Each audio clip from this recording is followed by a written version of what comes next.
Before creating an assembly, make sure your product is set up in Unleashed and has a bill of materials.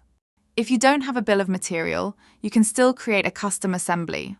To start, go to Production, Assemblies, and Add Assembly.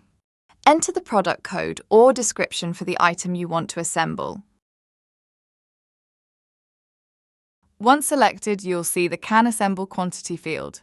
This tells you the maximum quantity you can build based on your component stock levels and bill of material. Next, enter the assembled quantity. This is how many units you want to produce. The system will calculate the component quantities and any wastage required for this build. You'll see the bill of materials listed below. If needed, you can add or remove components or adjust quantities and wastage directly here. If your components are batch or serial tracked, allocate the required numbers before completing the assembly. Remember, components can be tracked even if the finished product isn't.